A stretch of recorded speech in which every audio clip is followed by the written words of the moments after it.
is for dummies. If you're a beginner in wholesaling real estate and you don't completely know this business, you are brand new, and really you want to hear my exact guide, our exact plan of what to do, literally just steal our success plan today for anybody looking to get their first deal, or let's say their $100,000th in wholesaling real estate.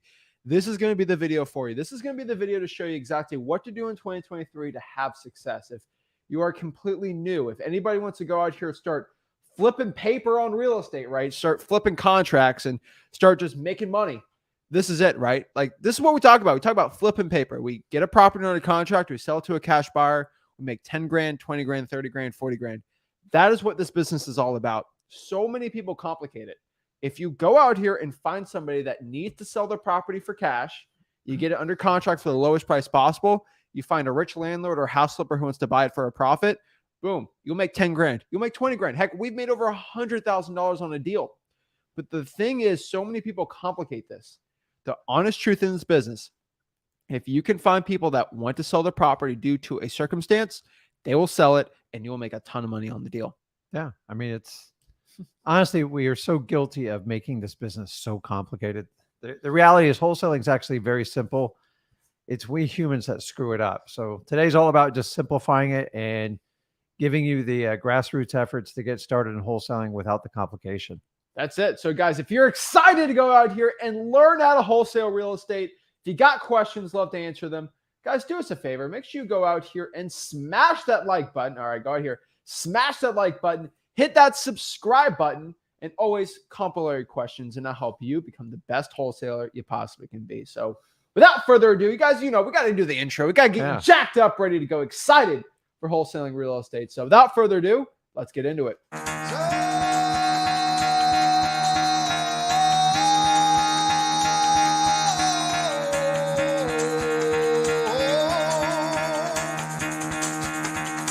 Get the fuck out of bed, bitch. Go.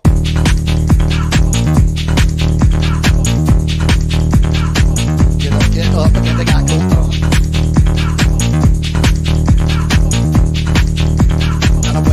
Time to wake up, bitch. Get up. Get up. Get up.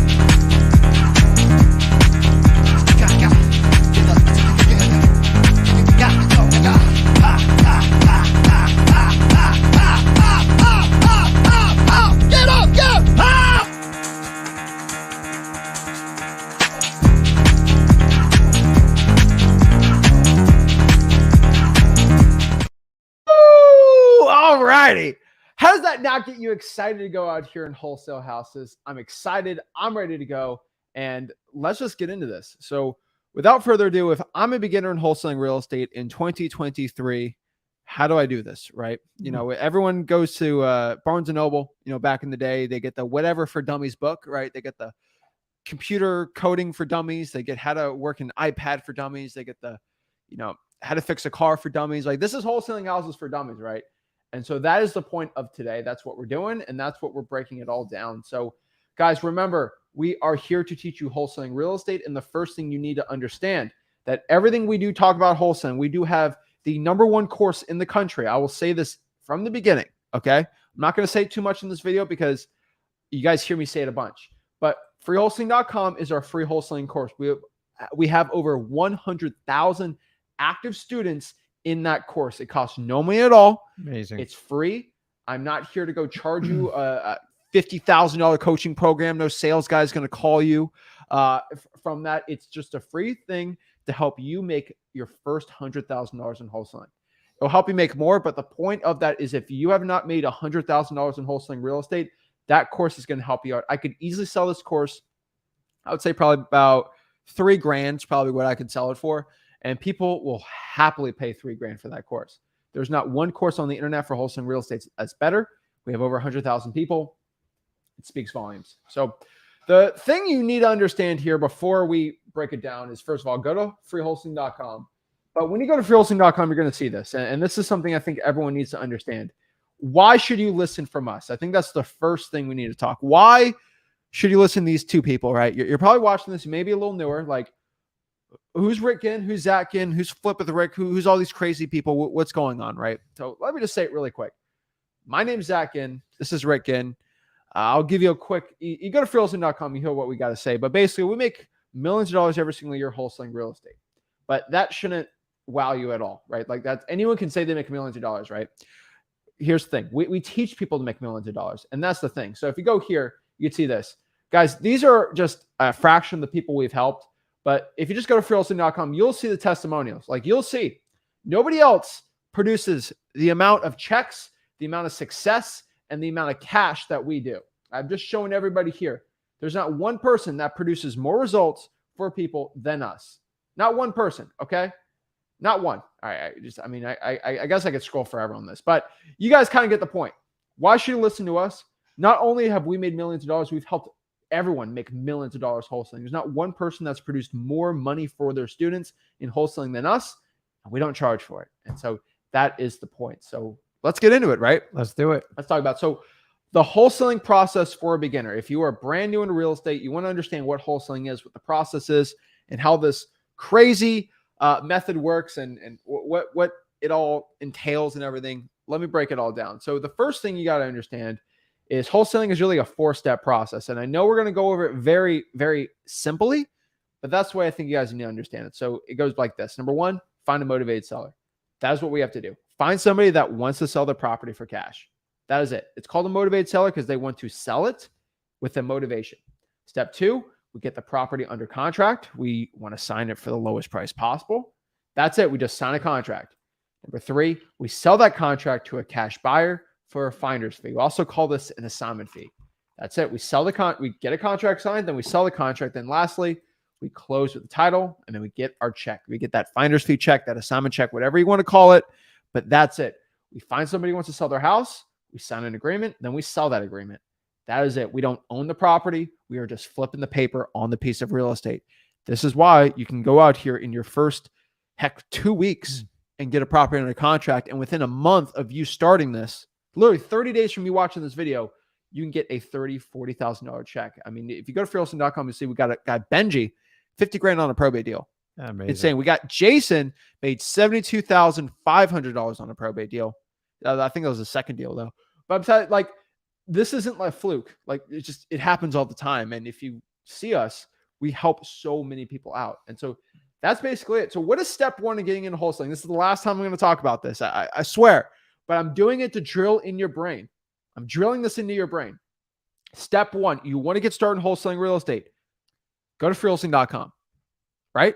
Yeah, it's not complicated. It's not complicated. Go to freehousing.com.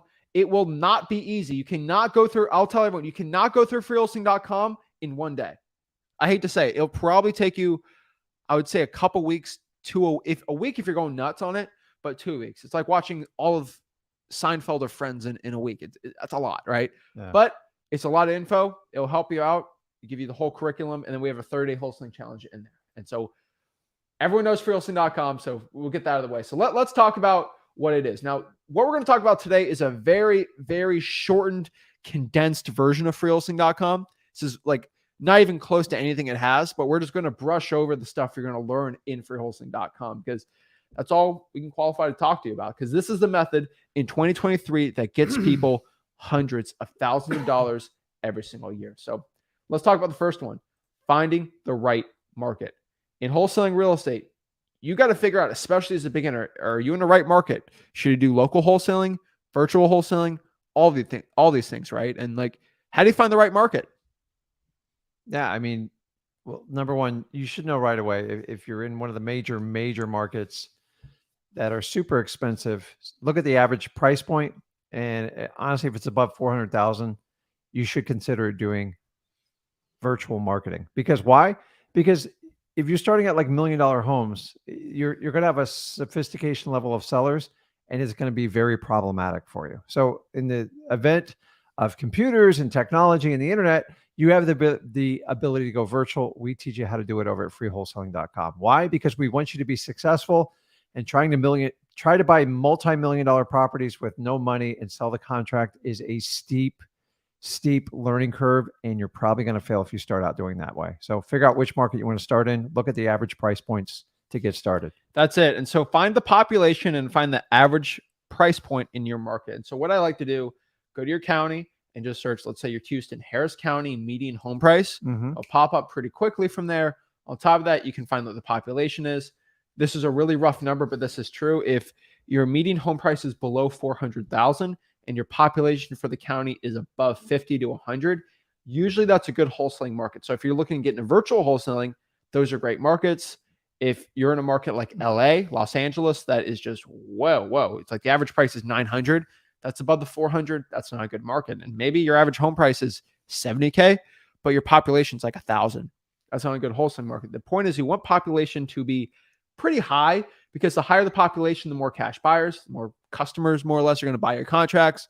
And then the more deals and properties out there. And then the price is too high, you can't get really good contracts. Usually when the property is above $500,000, it's a lot harder to get a deep discount. It's very difficult to do that, right? It's hard to get a 40% discount on a Maserati or a Lamborghini than it is to get a 40% discount on like a beat up Toyota Camry, right? Yep. Just the price is lower. It's a $15,000 car. I can probably negotiate, get it for $8,000. If somebody's got a $500,000 Lambo, it's going to be very difficult for them to sell it for $250,000. Yep. It's just the law of large numbers. Human beings are weird, but that's how it works, right? So the next part is finding the right title company or closing attorney, right? So I don't want to get the whole thing because, freehousing.com has it. I know I promise not to say that word a lot, but it's all there. You have to figure out in your market, every state is actually differently how they close real estate. And I have to go teach you guys how to wholesale in all 50 states, which is crazy. But there are certain states that use title companies, which have attorneys in them. And there's some states where the attorney does pretty much all the work for it. And I know I'm brushing over it very, very vaguely, but that's really how it works. So either you got to find a title company or a closing attorney. Sometimes you can use a closing attorney, like in Florida. You can actually use a closing attorney to do it, or a title company. Yeah. But there's usually a lawyer there. So usually there's always going to be a lawyer, because wholesaling is not a scam. Wholesaling is actually completely legal. So you have to use lawyers. Everyone calls wholesaling real estate a scam, but nobody realizes to close a deal, you're going to have to use a lawyer. So how is that a scam? It's the funniest thing ever. But either figure it out by searching on the internet. Do I have a closing attorney state or a title company state? Usually by just search real estate title city and just call around, you'll get that information. And that's how you find it. And so my best way to find wholesaling friendly title companies is by two methods. Either number one, call every single title company in your city and ask, do you guys do wholesaling real estate transactions or assignment of contracts? Do you also do double closings, right? Wholesaling.com will give you the questions to ask. It's literally a script. Or a personal favorite, you just go on Facebook, go to a Facebook group for real estate investors in the city. So I don't know, Jacksonville Real Estate Investor Group from Facebook. Just ask people, hey, what title company you guys use? And they usually give it to you, right? And that's how I find it. I mean, the key question is, are you okay working with assignment contracts? It's a simple yes or no. And if they give you a defensive answer, move on. They're focused towards realtors. They're usually biased against wholesalers. And honestly, that's the one qualifying question. Don't ask them if they're investor friendly, because it's a weird question to ask. So just ask the direct question. Do you do assignment of contracts? And if they give you a long-winded answer, move on to the next one. They're all going to be investor friendly because they just want your money. But are they wholesaling friendly? That's the real question to ask. So the part we got to focus on, right? And I will tell anybody in wholesaling starting out, this is probably the hardest part. Okay. This is going to be the most difficult part in wholesaling, but it's finding somebody who actually wants to sell their house for a deep discount, right? And that's it. So when we find somebody who wants to sell the property, let's say we're going to try to go find from a list or something. The key criteria is we need to find somebody that needs to sell, not wants to sell the property, needs to sell the property, and they need to do it for a discount. The key here is one thing of every great wholesaling real estate deal: motivation, right? It's key. Yeah, that key distinction between want and need, it's everything. So you guys got to learn to use your ears a lot sharper, because vocabulary has a lot of meaning in wholesaling. And if you pay attention and let your seller give you the clues, they'll typically tell you pretty quickly if there's motivation or not. What are the top clues you have found when you're talking to a seller, like, hey, is this going to be a good deal or not a good deal? A defensive seller means they don't trust you, or they don't want to they don't need to sell their house. So like simple questions like asking, how much do you owe on your mortgage? That's none of your business. it's not a good sign. Remember, motivated sellers are looking for help to solve their problem. What most wholesalers try to do is you try to put retail people into a motivated seller box, and that's where all your frustration comes from. You have to identify motivation. The best way is to target the right list and only work with people that need to sell their house, because you can spend 4 hours with someone who wants to sell their house. You are not going to get the discount it requires, and you're going to drive yourself nuts. I completely agree. Motivation here, guys, is going to be so important. No motivation, no deal. Simple as that. The guy wants to sell, but he said something like, give me your highest bid, or, I always tell, this is shocking. People get shocked when I say this, but when I talk to a motivated seller, I literally ask them this question, point blank. I don't even want this deal. List it with a realtor. Like, if you want the most for this property, list it with a realtor. I don't want to deal with it.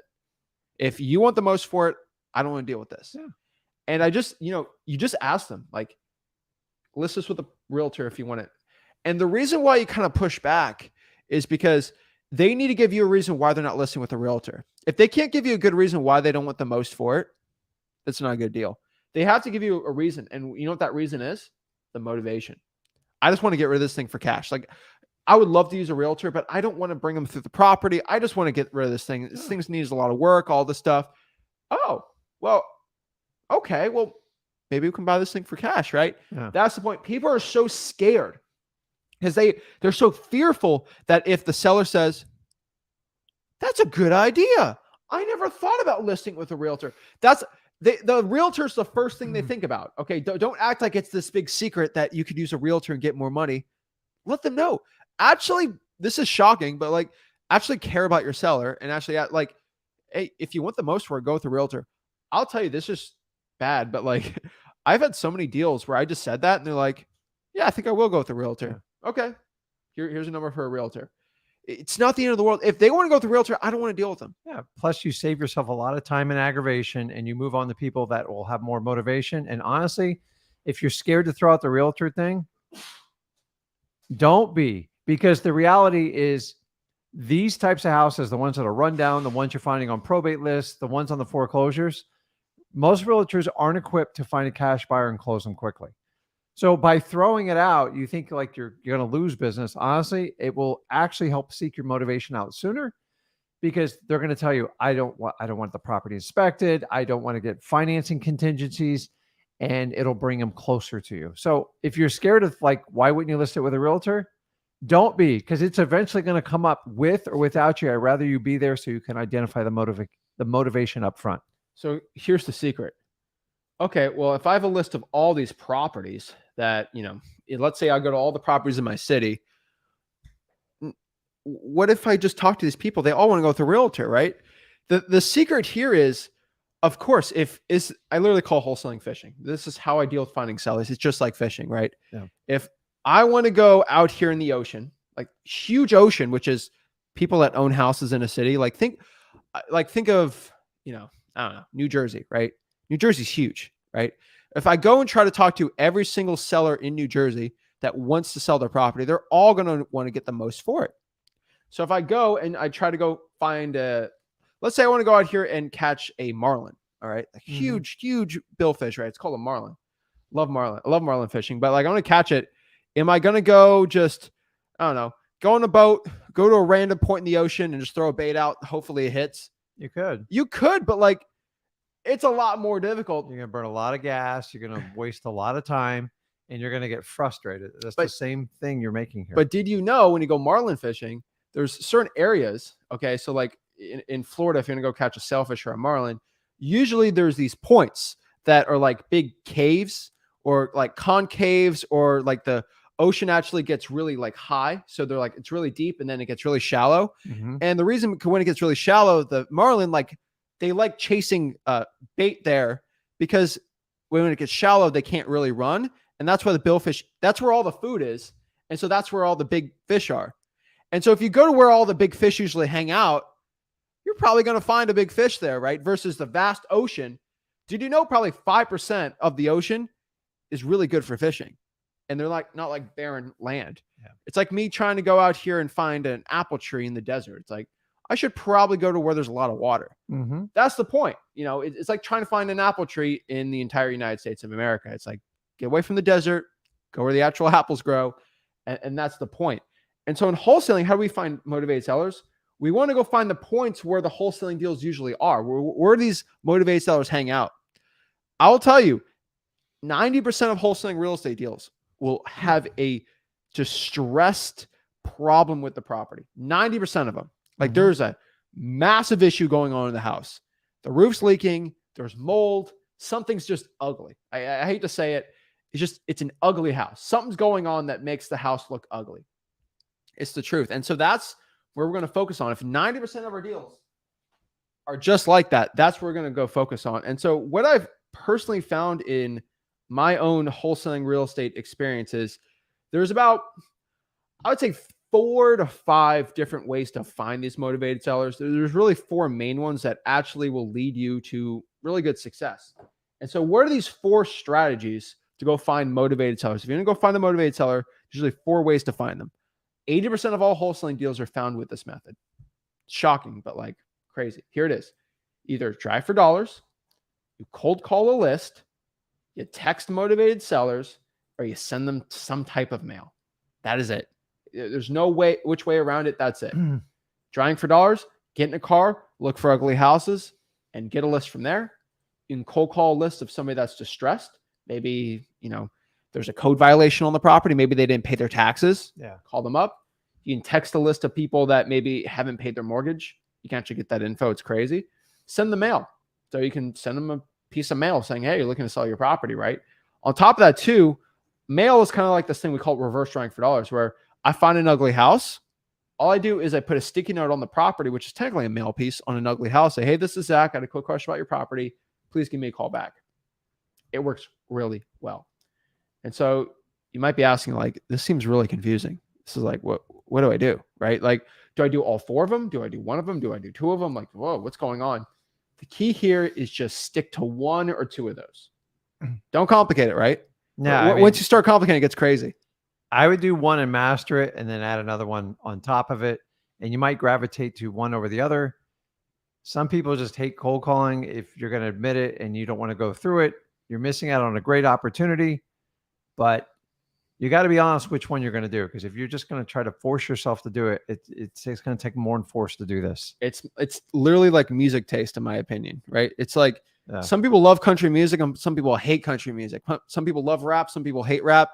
Figure out what type of music you like, right? And then do that one. But here's the truth is, whichever one you use first and you have success and you get a deal, I promise you that's the one you're going to gravitate towards. And actually, it's a good rule of thumb.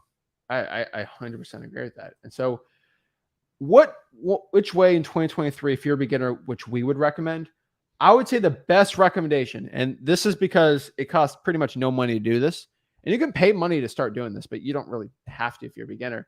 But I would say cold calling and reverse driving for dollars together is probably going to be the best method possible for you to have success in wholesaling. If I can just broadly tell anybody, if you're a guy or gal watching this video right now, and if 2023 you want to get a deal, cold calling and reverse driving for dollars is most likely going to be the highest % chance that you're going to get a deal.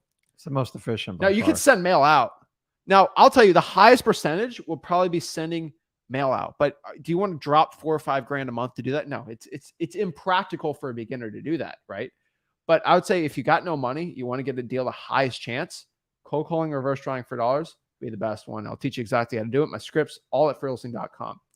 What type of lists? What are the top lists to be finding these type of motivated sellers? Pretty simple. I'm a simple guy. Government lists, paid lists, or earned lists. Those are the only lists you're going to find in wholesaling real estate. 3 categories. Government list is your list you get from the government. No real estate wholesaling guru will ever tell you what a government list is, because they can't make money off of you. They can't get an affiliate link off of a government list. They can't sell you a course on the government list because it's just a list from the local government. Right? They can't. They don't like it because they didn't really invent it. We learned what government lists were from books. We actually read books here. And these are old wholesaling real estate books and real estate investing books from the 50s, 60s, and 70s. And they talked about these things called code violations, specifically not code violations in these old books, because they have like they just looked at distressed properties, but they specifically talked about people that don't pay on their mortgages or taxes. They talked about probates and just these things we started learning. We started going to the government and be like, if I'm a distressed property owner, which would the government know about it? And it turns out the government does know a lot of stuff. And we don't not get into debate about should the government know everything about us, but why don't we profit off that information? And that's the point of government lists. So if you have an ugly house, your neighbor's probably going to rat on you, just saying that nicely. It's like, this person has an eyesore to the community. They will report it to the code enforcement department, which is crazy. And once they report it to the code enforcement department, then they get a code violation. They get like a $50 per day fine. If somebody passes away, it's not private. It's publicly on the probate on a property, which is, it's insane for that to be, but it's true, right? Yeah. If you go out here and you don't pay your taxes, the property appraiser will put a lien on your property and they make it publicly known. They try to embarrass you. Crazy, right? If you don't pay your IRS taxes, we love the IRS. We always pay our taxes and we love the IRS. We love the IRS, just in case they're watching. But if you don't pay your IRS taxes, they'll put a lien on your house. If you don't pay your credit cards, Bank of America will put a lien on your property. Any type of way, if you don't pay anything or you have some type of issue financially, the government will know about it. And those are great lists to be going after in wholesaling. On top of that, you can pay for a list, right? And so I'll give you one example. There's a list that it's not free. It is called the vacant property list. This is a list of all properties where nobody's living in the property. Nobody. How does the government know that? That's really weird, right? Guess what? If you don't pick up your mail, I think after 7 days, they put the USPS, the United States Postal Service, will put a green slip on the property that says vacant. Don't mail to this person anymore. And they have a database of it. Yeah. And they hold your mail. And they sell that data to companies. Crazy. And you can buy it from a paid list like listerria.com, aka PropStream, or like zachdata.com. Insane. And so you can go after those type of lists. On top of that, too, you can do something what we call earned list. I'm biggest fan of earned lists, right? Mm-hmm. These are lists you can't buy. And so the problem in wholesaling is when a list gets really easy, everybody in that market will go do it. Like the vacant list, I'm just saying this nicely. Everyone can pull, if you have actually it's a free trial for listrei.com, listrei.com. You can just pull a vacant list right there. You get a list of all the vacant properties in your neighborhood. The thing is, then if everyone can do it, it's like fishing. We're going to use another fishing example. If you're in a lake and it's got all the great bass and you're the only person there, it's a fun time. No one's fishing there. But like if you got 50 people fishing in that one lake and they just always fish there every single day, it's a lot of people are on the pond, right? It gets a little tougher to catch a fish. The fish start getting smart. Earn lists, that's your secret honey hole in fishing, right? Like you can't buy, no one can buy the list. You have to earn the list. You have to go out there and actually get a list. And nobody else can get that specific list, which it's crazy. So earned lists are very important. That's kind of your reverse trying for dollars, and specific lists from the government list you can get too. The point here is we get a list, we get their phone number. TruePeopleSearch.com is a great free tool for finding someone's phone number, but you can pay for that information. Freehousing.com will show you how to do it. Either call them, text them, whatever way to reach out to a seller. That's the point. The next part is getting a seller on the phone. This is probably the scariest, for a beginner, this is probably the scariest part. And this is the part why everybody listens to us. And this is why we actually lead to people having success in wholesaling. Because when it gets to getting a seller on the phone, people flip out. They get scared, they get nervous, and they don't know what to do. And most gurus and real estate coaches tell you to like act like the salesperson and have this fake voice. Be like, hey, this is Zach from Zach Home Solutions. How are you doing today, ma'am? It's just a fake 50s ice cream salesman or Tupperware salesman at the door in the 70s, right? You have to just be legit and just focus on just the simple script we have, right?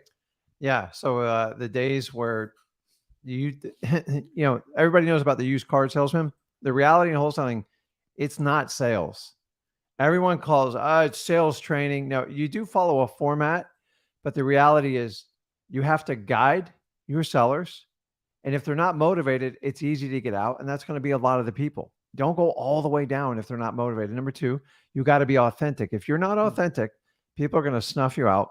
People want to do business with people they align with and they like. So be authentic and guide your seller to help them get out of their own way. Because most of the people we're buying houses on, they know they need to sell it. They just need to know you're going to give them the confidence to guide them through this overwhelming, complicated journey. I love this part, but everybody in the industry wants to tell you this is a sales process and you have to, if you're really good at selling insurance or anything like that, you can do. No, dude, guys, I wasn't great at selling a lot of things.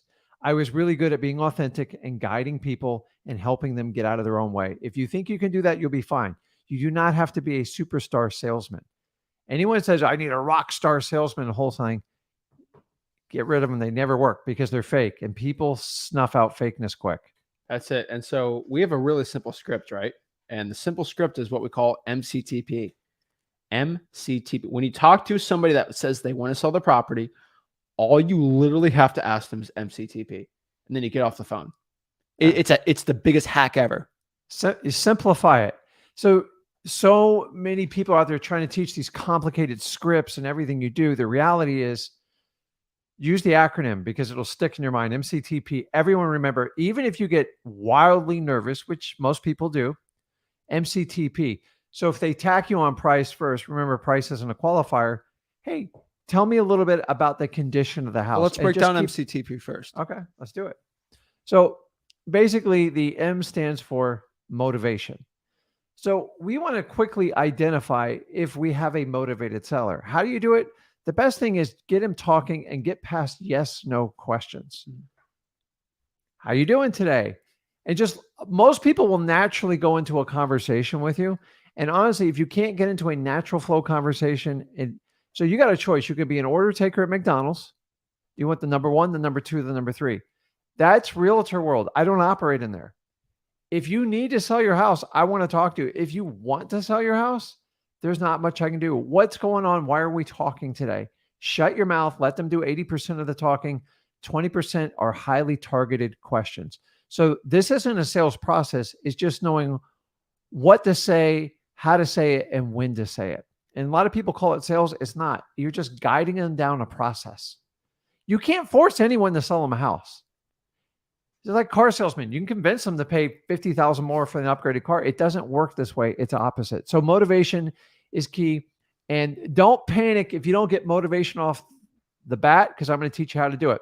The next one, C, is for condition. So if they graze over the motivation, by the way, I don't ask them, hey, what's your motivation? I go, why are we having this conversation today? What's going on in your life? Simple. So it's either going to go one or two ways. Either they're going to tell you what's going on in their personal life outside of real estate. Remember, real estate is just a side effect. Or they're going to tell you what the issue is with the house. I'm looking for both stories. And if I get both, they have a personal problem and a house problem, I know I'm going to do a deal with this person. I just got to guide them down there. So the next one is condition. And I would say, what's the condition of your house? Tell me what's going on with the house. Tell me a little bit about the house. Shut your mouth and let them talk. If they don't do a lot of talking, odds are you do not have a motivated seller. What's your price? The house is fine. What's your price? No, tell me what's going on with the house. And that will lead you more motivation tips. So now we go in condition. And here's a key. When they go on forever how perfect the house is, why on earth are you considering selling it then? Just cut them off. If it's sloppy and they're telling you about all the problems, listen, I don't care how long it takes. The next key question, and this will truly identify people's motivation, is T. The T stands for time frame. Hey, Mr. Seller, if I'm able to buy your house, where are you going to be moving to? And shut your mouth. Honestly, if they haven't thought this process out, you're probably 60 to 90 days away from even doing a contract or closing on the deal. Now, if someone says, hey, listen, I'm moving in with my sister and I need to be there by the end of the month. I have a moving truck and I'm all set. Awesome. The motivation's probably going to be pretty high. If they go, I haven't even thought about it yet. That's realtor land. You can't buy a house from someone if they don't have somewhere to go. And odds are in today's world of real estate, if they don't understand what the cost of buying a new house, if they own that house 30 years, we have little ladies who want to rent a house. They're in shock when the rent's $2,000 and they have a free and clear house. Yeah. So make sure you know the time frame. The last one we're coming up on is P for price. And price isn't always a motivating factor. It's a culmination of people's motivation. Now, don't panic when someone throws you a retail price. I don't care.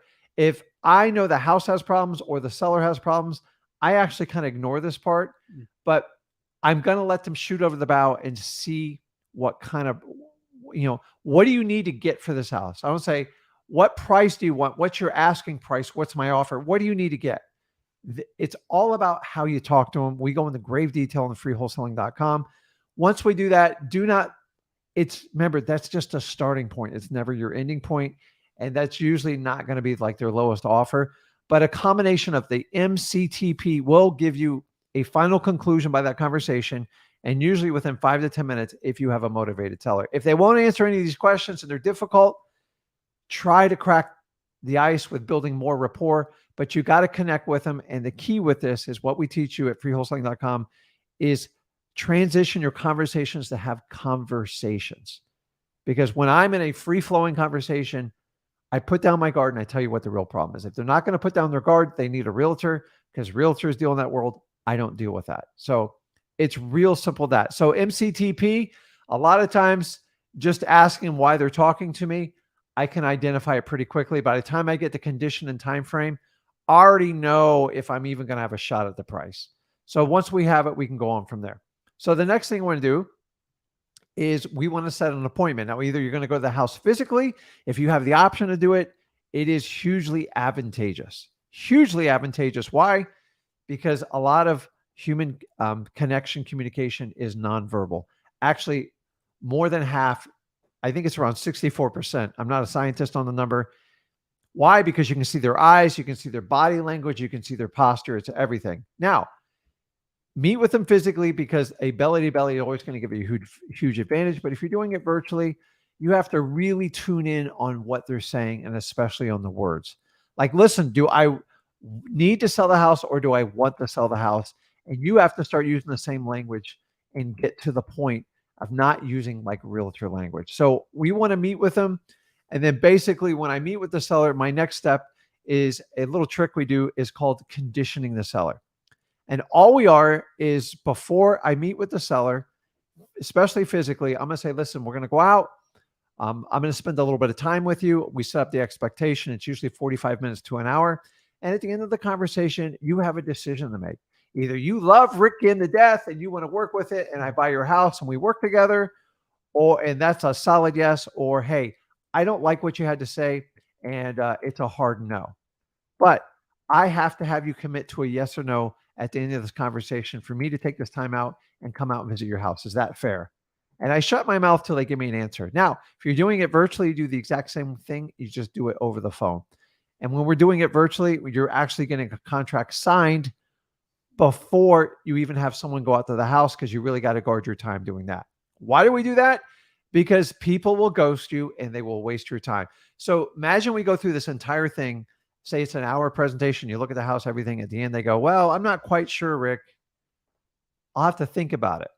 This is where you go back to your conditioning statement. Hey, John, remember when we met earlier and I said you committed to making a yes or no decision? What am I missing that's making you uncomfortable? Or did I miss not explaining something to you? And this is the part where we're basically going through a trial close, and you have to find out what their obstacle is. Is it you? Are they actually need more time to do it? And then we go in freewholesaling.com and break down every objection the seller's going to get. But it only works if you precondition every one of your sellers, because I want a yes or I want a no. And I'm okay with no. The one answer I don't want is maybe. And if you get a maybe, it's like dead man's land, man. It's like you're in the friend zone and you're never going to get out of it. And especially if you're inexperienced. So please do not skip the preconditioning of it. It is so, so important. I agree. And so conditioning the seller. Now we get into kind of the offer, right? Here's the thing about the offer. There's multiple ways to be looking at it. And so as a beginner, I know it's a little stressful thinking about the offer and things like that. But here's the thing. What's the property worth? Before we give an offer, we got to figure out how much is the property worth, so we can figure out exactly how much to offer the seller, right? And so if you go to freewholesaling.com, which I'm saying that again nicely, we have something called the MAO. And what the MAO is, it's basically our max allowable offer. It's literally a calculation to figure out how much we can offer the seller. Now, I'm not going to get a full conversation on it, But that's pretty much it. And so let's go here into freewholesaling.com. I'm just going to show you a little graphic on there. But here it is right here, freewholesaling.com. So you go here, we have something called the repair cost worksheet. And really what's going to figure out is, number one, how to figure out how much to repair, right? Like how much a repair costs, how much do we have to spend, all that great fancy stuff, right? And all we really got to do here is just figure out how much the repairs are. So I go to the square footage of the property. I can go by if it's a light, medium, or heavy, and that's all we got to figure out. That's it. Do I have a light, medium, or heavy repair? That's all you really honestly got to figure out. And then once you figure out what the repair cost is, we can plug in our calculator. And with our calculator, we have the MAO formula. And really, let me show you what it is. Now, at freewholesaling.com, you obviously know, we'll break down the whole thing. But here it is. So here's our MAO formula, right? And so it's ARV minus repairs times 70, 80, 83, 85%, depending what the ARV is. ARV just stands for after repair value. That's what the property is worth on its best day. So if it's all renovated, looks perfect, like beautiful realtor style house, like for a TV show, if it's worth 200, then do it like that. ARV is pretty easy to pull. You just got to look at comparable properties that are selling. So what are other 3.2s or 2.2 selling for in the area? And that's how we figure out what our MAO is. And once we figure out what our MAO is, our max allowable offer, we can know what's the most we can offer to the seller on this property. Once we know that, things get a little different, right? So if I know the most I can offer on the property is $60,000, that means a cash buyer's rich landlord house flipper is willing to pay $60,000 for the house. So if I lock up the deal for $50,000, that means I'll probably make $10,000 on the transaction. That's how it works. It's really simple. Anything below the MAO should be your profit for it. So that is what the MAO formula is. Now, I got a lot of people arguing with me, oh, that's not the right MAO formula. It's the right MAO formula. As somebody that makes millions of dollars wholesaling around the entire country, it works. The formula is slightly different around the whole country, but that's really, for most people, what it should be. And so what is the point out here of giving the offer? Low ball, low ball, low ball. This is something I cannot stress enough, but always try to get the lowest price for the deal. The lower the price, the more money you make. And don't give like an insulting offer, but get a low price, right? Yeah. And remember, if you build up rapport to the point where you're having a conversation, you build it up. You're going to go in and use the method we call Go for No. We teach it over at freewholesaling.com. The reason for it, because a lot of you are calculating your MAO, your maximum allowable offer. And for some reason, people are taught to, like, you guys are like, okay, it's 180,000. I can't do 180,000. Then you go, I'm going to go 177,590. I'm like, where are you going to go with that? So the idea is, if you have a low ball offer, you've built up some sort of rapport and conversation. It's going to be a painful blow, but this is a strategy. So when we make that offer, 99% of the time, it's probably going to get rejected. Now, I'm telling you, I've had them accepted before, and I'm just like, oh my God, they could have gone that much lower. But the problem is, you have a lot of room to work with. But if you start closer near your MAO, you're wasting your time. I'd rather you put in a lowball offer and expect to get it rejected and then get a counter. Now, if you don't build rapport, you will get kicked out of the house or hung up on the phone. And that's the difference on what we teach. You can't just start off, hey, Mr. Seller, your house is for sale. I see you got on the market for 220. Will you take 50? Click. No, we go through a conversation. We qualify them. We go through the MCTP and we build the rapport, have a conversation. And then we go, listen, I can offer you, I don't know, like $100,000. And then they're most likely going to get upset. But we're looking for the reaction, because when you get that reaction, then you go, listen, me and my wife said we can't go below like 130, and your MAO is like 180. I just saved you $50,000. It is a strategy. The reality is why most people are scared to do it, because it makes you feel vulnerable and scared. Welcome to the world of wholesaling. If you can't get uncomfortable, you cannot survive in this business. Who cares? You're going to get rejected. Expect it. At least you get a counter and you have something to work with. Yes, that's it. And so one thing I will tell you is, when you're looking at properties and you do not have to be the expert real estate guy. Okay, guys, as someone that got their first deal at 17 years old, not knowing a thing, you can do it. Everyone does it. You are not the real estate expert. You're the people expert. So just understand that you have to focus on the people and their problems. One really important thing when it comes to talking to seller, giving the offer and doing these things, there's one really key important piece of advice I give to you. Think about you're talking to your grandma. And I'm just think about this for a second. If your grandma comes up to you and says, I think I need to sell the property, and you're just having a regular conversation, and they say, I just can't afford this. The repairs are too much. I just want to get rid of this property. Are you going to say, okay, grandma, what's the condition of the property? How's the AC? How's the repairs? Or like they go through a problem. Oh, my husband died. I just want to get out of this property. What's your ideal time frame for selling? Like, you're not going to do that. That's so weird, right? Mhm. Be an actual human being. Don't be a salesperson. Don't be a robot. It'll work well. So you're not an expert on real estate, right? You're not going to be the person that knows how the construction, or is it a shingle roof or a metal roof? But guess what? We can just pull up information on the property. So all you got to do is just analyze the property. There's a thing called the property appraiser website. So if you're a guy or gal that is scared that the government knows everything about you, this is a scary one. There's every single property in your city, it's publicly known who the owner is of that property. With a few exceptions. With a few exceptions, if it's like a safe house or something. Law enforcement, but or something like that. Usually those are redacted, but it's very rare. Okay. I've only gone through a handful of those.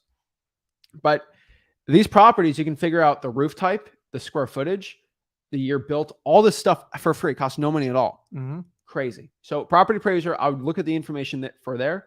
That's how we do it. So the question next is, how do I go out here and figure out how much to offer? What's my offer? What's my formula, right? My personal opinion, it is always best to get the price first from a seller, right? Yeah, that's why we put. So how do you do it? Like, what's your method if you go to talk to a seller to get their price out? I'm just going to use simple words that try to get to the point of their motivation. Hey, Mr. Seller, what do you need to get for this house to get this done? I'm using the words need. I don't use want. I don't see ask. I don't even like the word offer. And I want to shoot it over. Now, in the beginning, they're going to be hesitant to answer this. Some people will answer it, but for the most part, like, I don't know, Rick, you're the expert. You tell me. And so once again, this is not about being a salesperson. It's just about timing and knowing what to say at the right moment. So if you think of it like a volleyball match or like a tennis match, you serve the ball over, they hit it back to you with some BS excuse because deep down, they know the answer. There's about 5% of the people, they're usually little old ladies and men that don't know. And you have to respect that when it does come because they own the house 40 years. But they know it. So they just served you a BS answer. Here's the secret to it. Serve it right back. Hey, Mr. Seller, I know you don't know, but in the perfect world, if I give you permission to make a mistake, what do you need to get for the house? And shut up. And then that time, they're either going to answer you or they're going to send it right back to you. And so now you're playing. So whoever stops serving is going to be vulnerable. So you have to keep serving. And then they go, I don't know. Once again, I've really thought about it. I really got to dig deeper, but you tell me you're here. So now the ball's back in my court. I tell you what, I give you permission to give me a price. Just give me a ballpark. I'm just trying to see where we need to be to get this deal done. And most times by the third time, out of frustration, they will answer you. And I'm looking for their subconscious answer. It works really well. But that's not the only method we teach on this. No. And so sometimes the person's going to say this, and this is kind of the issue, but you're coming here to buy my house. You give me the price. Yeah. And so I always do this. I'm like, okay, if you want a price out of me, it is going to be such a stupid lowball price that you're going to not like it. So here's the problem. If I go out here and I know the property's worth 200,000, I mean, I'd love to offer the person 50 grand, right? That'd be 150 grand in profit. This ain't going to work though, right? Yeah. And I know they're not going to take that. So I could do two methods. There are two ways if somebody wants me to give their price, right? I either do the dollar bill method, which is kind of a joke, but it's like, I mean, hey, Mr. Seller, would you take $1 for the property? Obviously, they're going to say no, but they might be like, oh, what? $1? I'm like, yeah, we can sign something right now for $1. I can buy this thing for $1. That's a great price for me. I'd love to do that. I would not take $1 for the property. Oh, you would not sell this property for $1 to me? No, you're not stupid low. Well, then I guess you've already established a price in your mind, right? Well, I don't know the price. $2, $3. And it's the same thing with the volley. And then eventually they scream out their price. But that's not my favorite one. My favorite one is actually going out here and lowballing them, giving the offer first. So a lot of people think that giving an offer first loses all this leverage and great stuff, but that's only if your first offer is terrible. Your first offer is terribly high. If your offer is really low, use the good cop, bad cop method. And so y'all already know how interrogations go. You got the nice good cop, and they got the angry crazy guy, and you got the good cops like, I'm just trying to help you out here. This guy's nuts, right? Do the same, guys. Police officers do this because it actually works. They've been doing this for hundreds of years, not because it makes them feel good, because it works. Yeah. And so you're going to use the same exact method. Ready? So I talked to a seller, and you give me the price. Give me the price. You came here. Give me the price. I'm like, okay.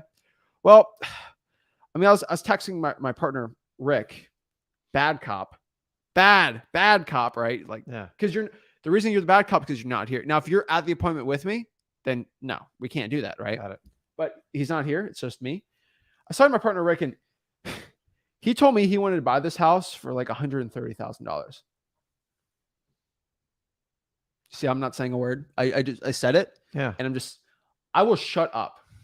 I would not talk. I have gone silent for like a minute doing this before. Yeah.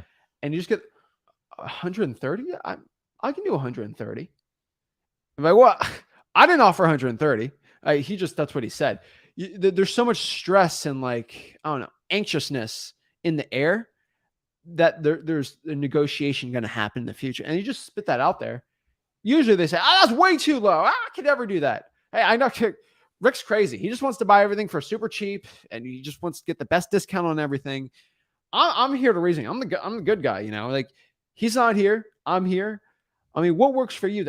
He wants to do 130, but obviously I'm the person writing the agreement and doing it. So I make the final say on this. What works for you? You just kind of do a little negotiation from there, right? Yeah. And just meet in the middle, do whatever you can and get below that MAO, and you should be fine. From there, you sign the contract. Pretty simple, right? Wholesaling.com with the free contracts. We show you the contracts, how they work, all that stuff. And then lastly, we send the agreement to a title company. Someone was out, we already got the title company done, right? And that's really the process of getting the acquisitions and the deal locked up, right?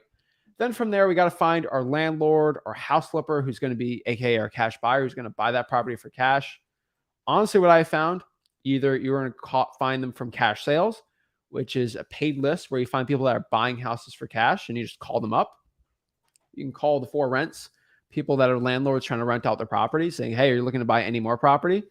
You can go to local property auctions and find these people, or ask your local title company if they have any cash buyers. It's a great way to find cash buyers. Now, the key here is there are good buyers and bad buyers, or fake buyers, right? And so, a lot of fake buyers. How do you find the difference between a good buyer and a bad buyer? It's simple, because on the back end, you need to vet. Yeah. So don't be one of these wholesalers who says, I got 1,000 cash buyers. You don't.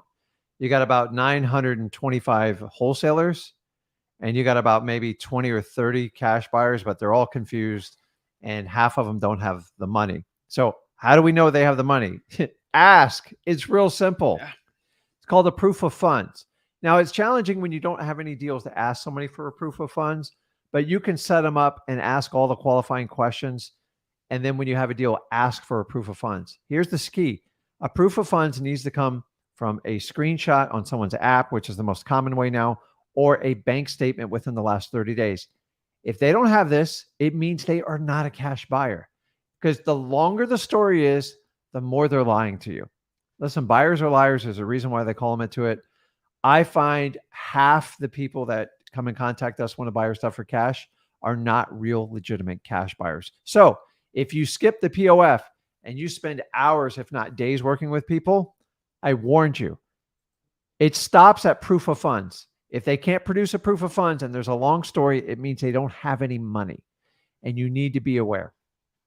End of story. That's it. And so just ask, hey, can I get a picture of your bank account, a proof of it?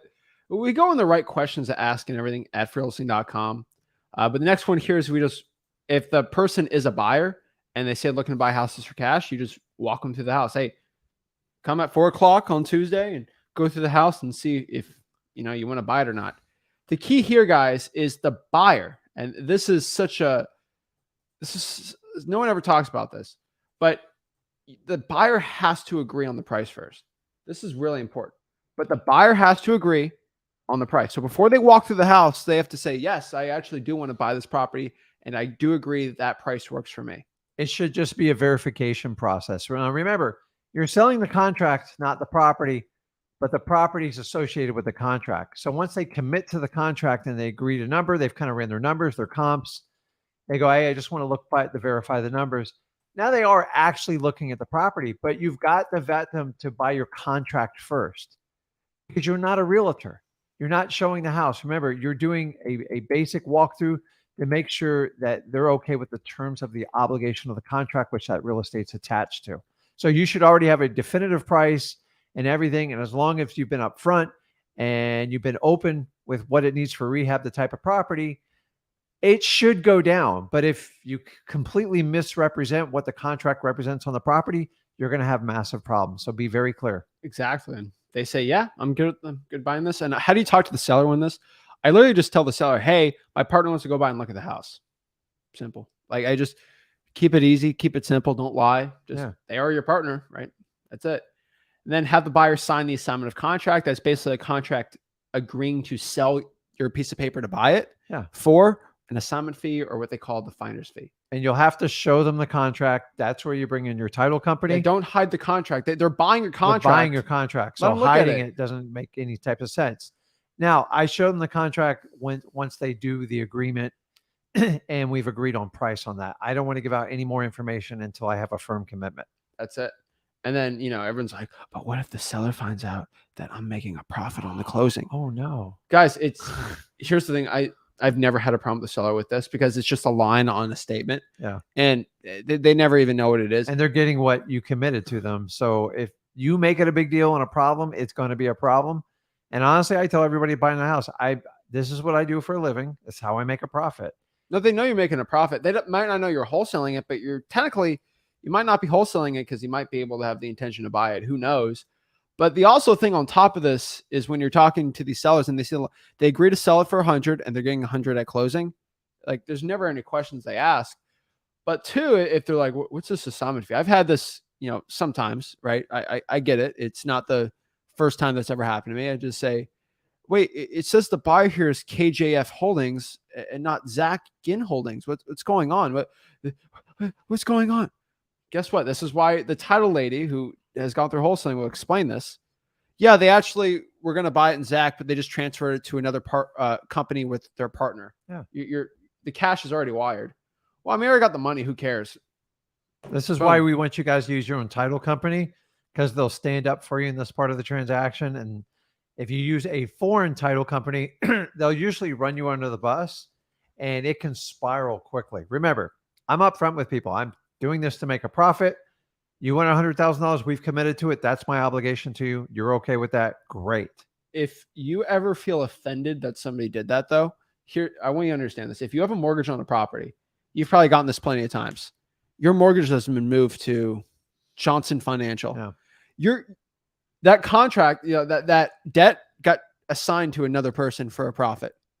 Is that scary? Is that terrible? It gets moved over. The contract buyer just got moved over. It's still getting the money, right? That's it. And so when you get that assignment of contract signed, we're going to make sure title's going through and everything. We're going to follow up with the seller at least once or twice a week, make sure everything's going smooth. The title people are actually calling her or him and then just making sure the process is going good. Then you got closing day. You get that check in your hand, like all those people we showed you before, and you make the profit, you repeat, and you make a ton of money.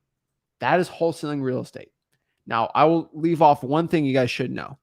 There is a secret to actually becoming successful in wholesaling, especially in 2023. There is one secret. There's only 2 words I can tell you that will lead to your success in wholesaling. It is consistent action. Consistent action. It's not much, but it's true. He or she that does the work that they need to do every single day, the talking to sellers, the trying for dollars, the follow-ups, the acquisitions, the cash buyers, just the action, the work they have to do. Anyone can do action for a day. Anyone can do action for a month. But will you consistently show up every single day and do that action at a high enough volume? That'll always lead to your success. Nobody has ever gotten big in bodybuilding or really good at basketball or fishing by just fishing for like a month and then stopping and then going back a year later. Like, it's everyone who's ever good at anything in life, they've consistently did it. You don't learn a language in a month and then it's with you forever. You have to consistently immerse yourself in it and then you learn it. Nothing in life that is actually worthwhile or a skill or anything you can get by just doing it for like a day or two. You have to consistently do it every single day and you'll get rich in this business. That is the secret. Nobody talks about it. I can't sell you a course on it, but consistent action. That's it. That's the secret. So the consistent part is everything. And then the action, because listen, you guys can go through freewholesaling.com like till you turn blue. But if you're not going to take the steps to move forward with it, there's nothing I can do for you. So me and Zach are looking for the people that are actually going to take the actions, go out there and do it, and find a way to fight through it, understanding it's not going to be easy, and they're going to have to do what most are unwilling to do. And if you accept that challenge up front and you understand it, and you don't try to take the filters of your old life and your old job and try to apply it to wholesaling, because if it didn't work on that job, why do you think it worked with wholesaling? So a lot of you guys you've got to trust in the system and take the action. And remember, you're dealing with people. People are unpredictable. So you have to go through quantity and numbers. And you just got to remember, you're here to walk your sellers and guide them. Look at yourself as a guide, not a salesperson. And you guide them. You will never make somebody sell you your house. It's usually a yes or no decision. And if you get too into the weeds on negotiations, you're probably leaning more towards the retail side. And you got to stop doing that. Understanding you're going to get rejected. And remember, negotiations start from the time you get a counter offer. So just get it out of the way. Build rapport, get the counter offer. That's when real negotiations start. And so do not come in with your MAO. That's the part that just drives me nuts. You guys are better than that. You got to have room. So if you go super low and then you have a MAO here, you got room to work. But most of you are right here making your offers. And you're like, okay, I'll go here. No, you're too far off.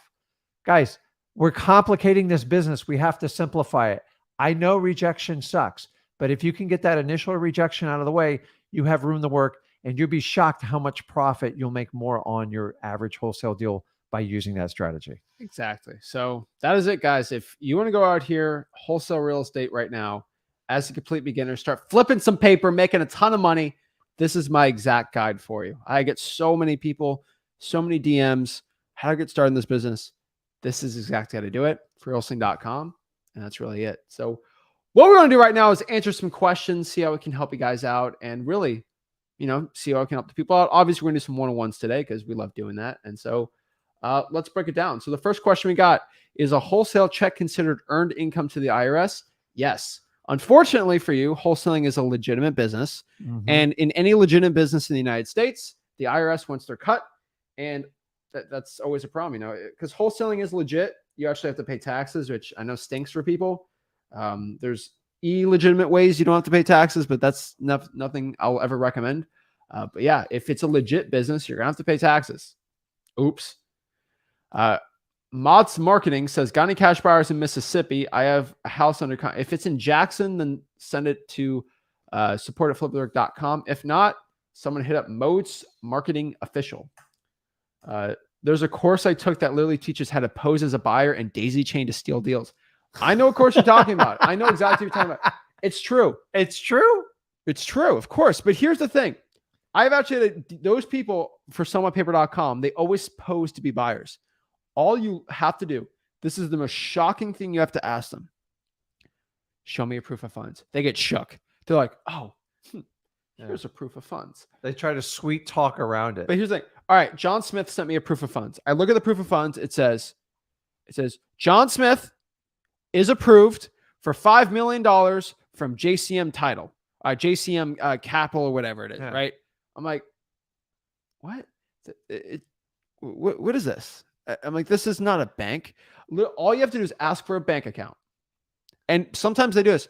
Here's a bank account. It has $3 million in it. I can buy this thing all day.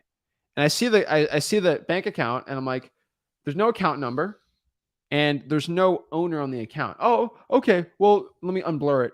The account owner is JSFL4 Capital Incorporated. I'm like, most people are like, okay, that's good enough. No. That's the guru's bank account.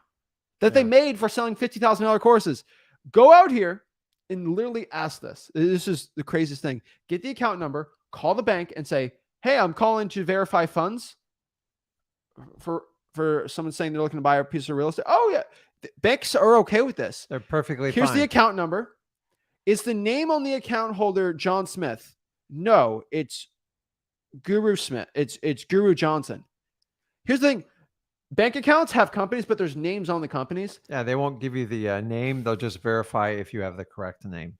And here's the thing. No, John Smith's not on it. It's the Guru's bank account. Remember, if it's on a letterhead, that means it's nowhere near a bank account, and you're probably 30 days, even if that letter was correct for you being funded. The whole purpose of a proof of funds is make sure it's in a bank, liquid, ready to go to wire. So you have the element of speed.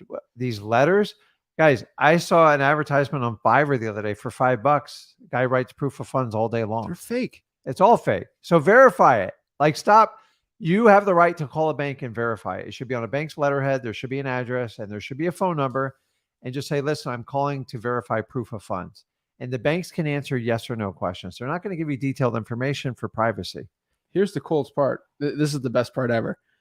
You can fake a proof of funds and have no legal repercussions. No legal I can make a repercussions. proof of funds saying I have $10 trillion. There's nothing wrong about that. But if I go and give you a fake bank account screenshot or a fake if I get a fake proof of funds showing that Zach Ginn has $10 trillion in his bank account and he's the richest man ever, signed someone from Chase, and I do Chase Bank and I do a fake account number, that's bank fraud. Like, so if I go out here and he's my buyer and he backs out the deal and I lose, I have 100% legal repercussions to go sue that person for 10, 20 grand. The problem is the people will fake a proof of funds from a bank. That is criminal activity. And that we have laws against that. Like, you can't fake a bank account unless you actually go to jail, but you don't have to even go that far. Just call the bank up and get the information about the person's bank account and ask. But honestly, you can look at a proof of funds and you can tell. Yeah. Like, I can look at any of them and go, the only exception is if you have a lawyer that you can verify on a lawyer's escrow account or a title company. Lawyers and title companies cannot play with that stuff. They are on the hook if they write a bogus letter. So they're the ones, but I will call and verify and make sure it's like a legitimate lawyer or a title company. That's the only exception. And then on top of that too, if you're getting a fake buyer, you want to figure out if they're fake or anything like that, just ask them this question too. Show me the last 5 houses you've bought for cash. It should be a simple answer. And they might give it to you, but here's going to be the weird part. Okay, this is a deal in Florida. Why are the last 5 cash sales in Gilbert, Arizona? Like, what is that? And I look at the person who signed the deed. It's a guru. It's not the guy. It's not John Smith. It's a guru. You know what that means? That means it's a guru's proof of funds. It's a guru fake buyer. Because that guy, it's part of their course and their program. that guy that they're using as their credibility, it's not him. He never bought a deal. He's 18 years old. He just spent 40 grand on his mom's bank credit card to go pay for the program. That's how you deal with these fake, stupid cash buyers that are daisy chaining you. All my legit cash buyers, I've made over $30,000 on like assignment deals on. They all have bought at least 5 houses for cash, or at worst had 5 rental properties that I can verify on a deed. Yep. Guys, this is a really hard bit. This is why I love real estate. It's hard to fake real estate, right? Here's one thing in real estate that we do all the time. We can hide our assets. That's very easy to do. But if someone has to prove, if you ask me, give me 5 real estate deals that you own or the 5 last properties you bought for cash, I can verify it like that. And it's hard to fake it, right? Anybody can fake anything else, but that's why I love real estate so much. The fakes don't live in this business. So if you're going out here and worrying if someone's going to steal your deal, they won't. Now, the last part here, I want you guys to understand, we're deep diving on this.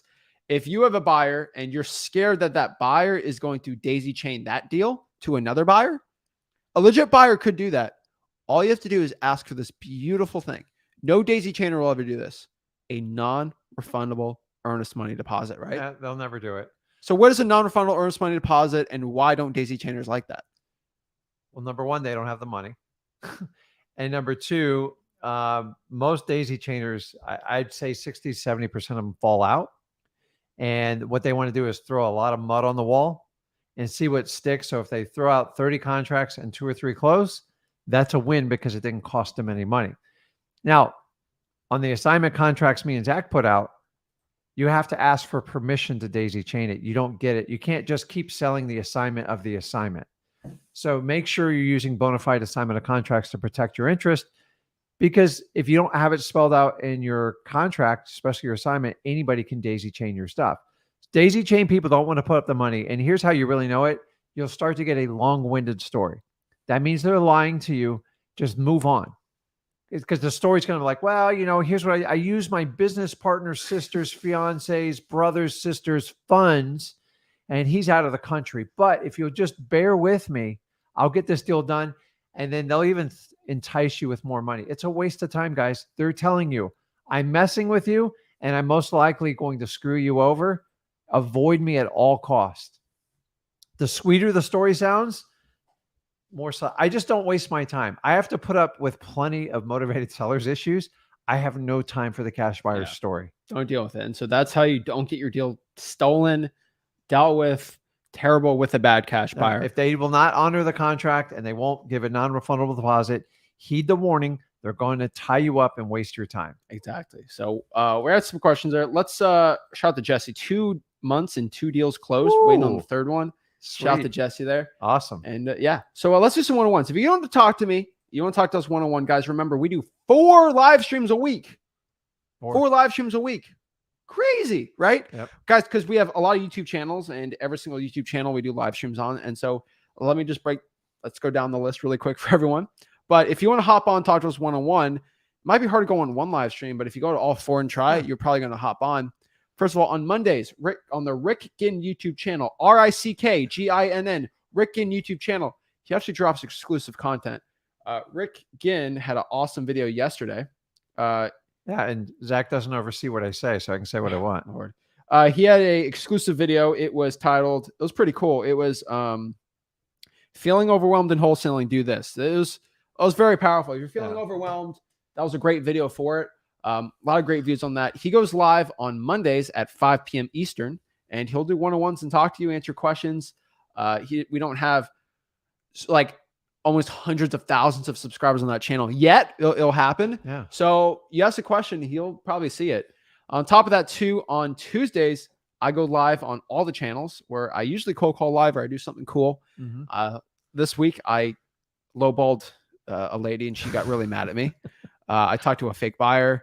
It was a fun one. But you get to see what you get to deal with in wholesaling, and that's why he's so good at it and he loves doing it. So. Thursdays is what we're doing here, and then on Sundays on my YouTube channel. So that's 2, 3. That's 3 lives, and then 4 on Sunday nights at 10 p.m. Yeah, we get late.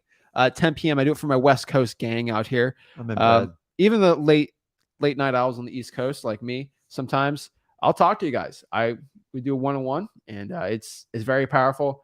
Usually Sundays on my channel, I get animated because I'm passionate. I love this business, right? And so that's really it. So if you want to hop on, the links usually are in Wholesaling Houses for Real. That's our Facebook group. So I'll let everybody know.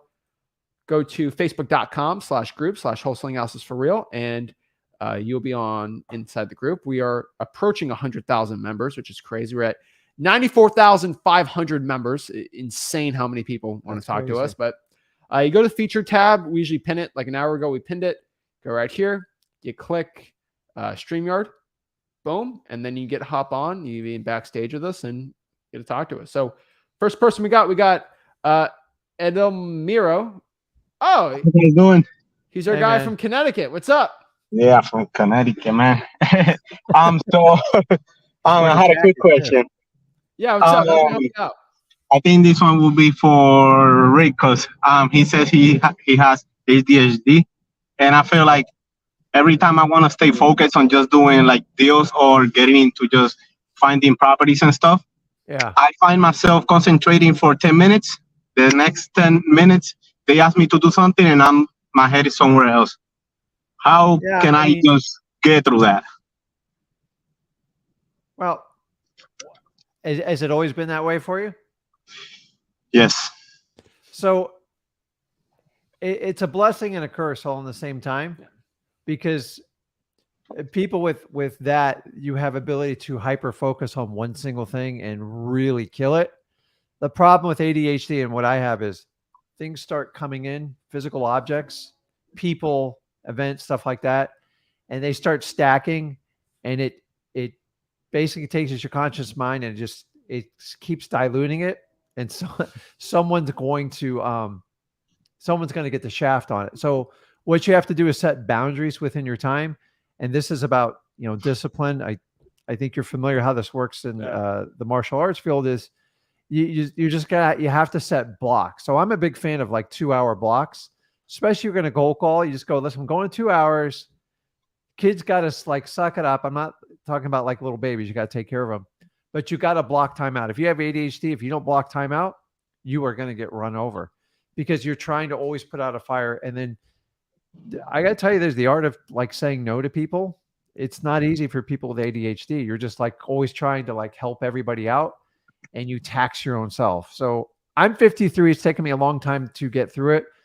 There's a lot of information to help you. I'm not the expert on it, so I'm a student and I'm always working on it.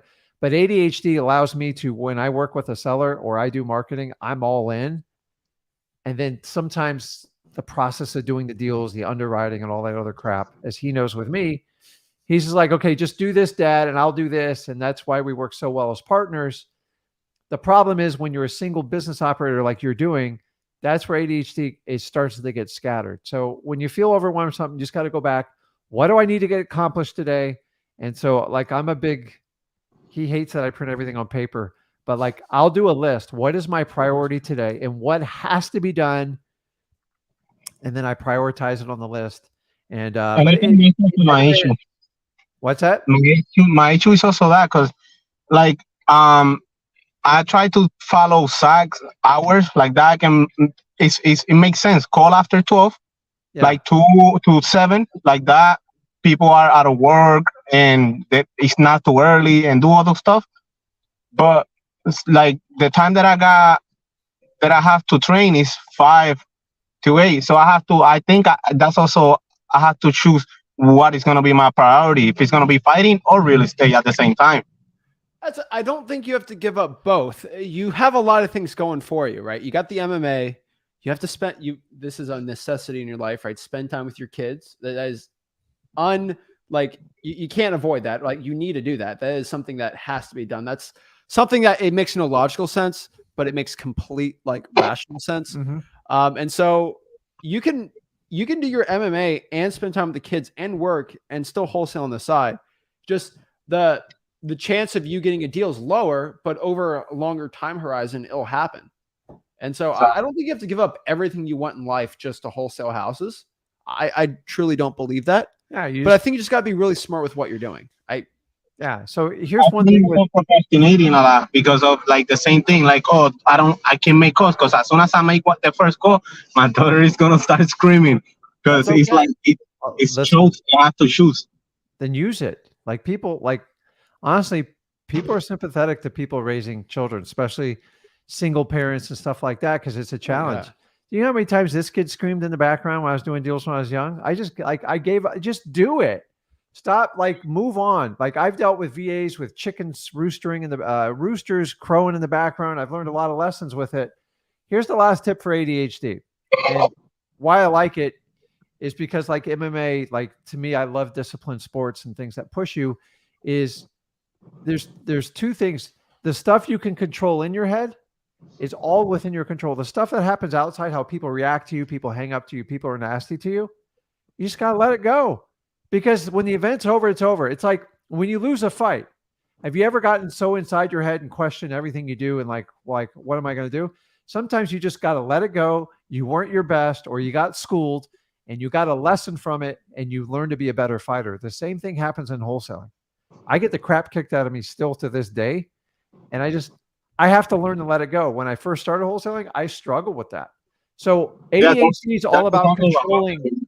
Only deal the stuff within your head because it's the only stuff you can control and you have a positive effect on the outcome. Everybody on the outside, you do have to manage your schedule.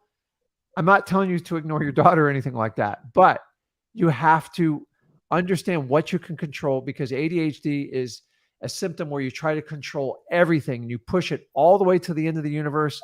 And the world doesn't work that way. If it does, I would be a master at it. It doesn't work. I got 53 years experience.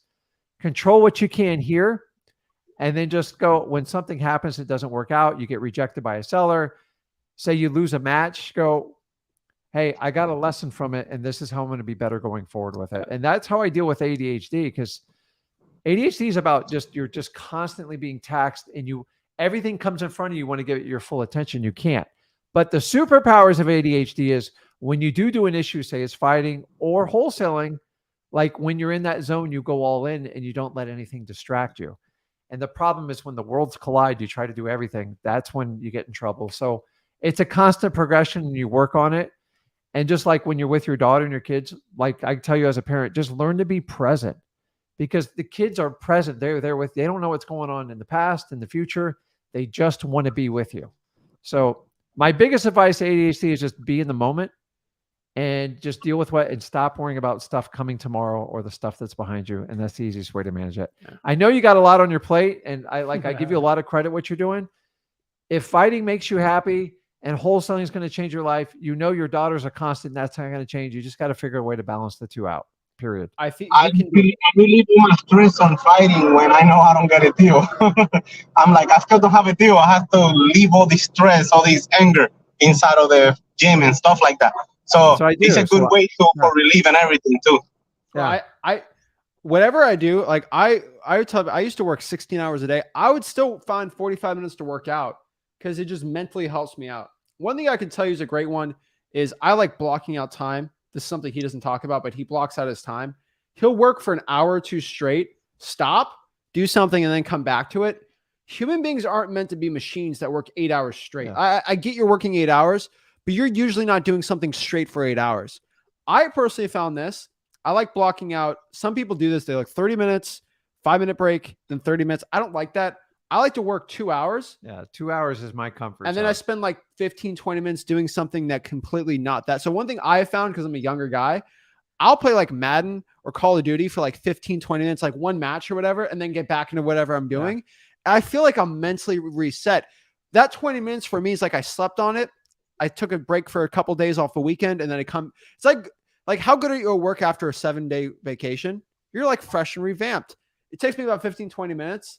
And maybe it's you spending time with your kids. Maybe it's doing something like that, playing with your kids, and then coming back to it. But don't act like you need to be this machine, right? Yeah. It's like, take a little break. I think martial arts stuff, I think it's kind of your meditation. So yeah, I do like weight. Like I feel vulnerable if I don't work out, because it gives me an outlet to relieve something. So guys, if you find something that you do that is positive in your life and helps you and your family out, I don't care if it's meditating, I don't care if it's gardening, I don't care if it's working out or doing like he does, punch people in the face and they punch you back, like relief. He taught me how to run like during our lockdown event, and I got addicted to running, and it's painful, it's stressful, and I have all sorts of hip issues, but like I'm doing special things because it's like a meditation for me. I hate it, but I love it, and I don't understand it, but like that's, so humans, we like to be challenged, but we want certainty. We're really screwed up if you think about it. So find whatever outlet that but make sure it's positive. Make it sure it's something that doesn't take away from you or your family. There's a lot of bad things out there people do. And so if it's just, don't get your face crushed in. That's all I tell you. Thank you, guys. I appreciate it. Yeah. In the perfect world, we would like grapple and roll around, but I probably couldn't handle it at my age. So. Oh, I hurt my rib grappling last night. Yeah. So I miss it. But it's hard to do at like my age because we don't have it. But I got to tell you, man, I missed it from high school wrestling days. And that's when I was a teenager. And it's just like, man, when you stop doing it, it's weird. But I love it. I have a huge passion for the sport. So that's why. And by the way, guys, I didn't pick them because of that. I picked people randomly. So here's the first person on. Yeah. So just keep doing what you're doing. Just find that balance and go to blocks. Okay. Thank you, guys. Appreciate it. I'm definitely going to start doing that. Boom.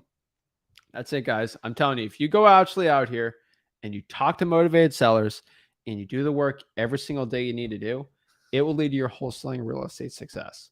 So guys, I really appreciate you guys hopping on. Remember, if you go to freewholesaling.com, we'll go out here. We'll teach you how to wholesale real estate for free and we'll help you out. So guys, I really appreciate it. If you got any questions, let me know in the comments. Let me know in Wholesaling Houses for Real. You can post your question, have our whole community go talk to you guys on it. That's it. So guys, this is Zach signing out. Rick signing out. See you guys soon. Later. Have a blessed one.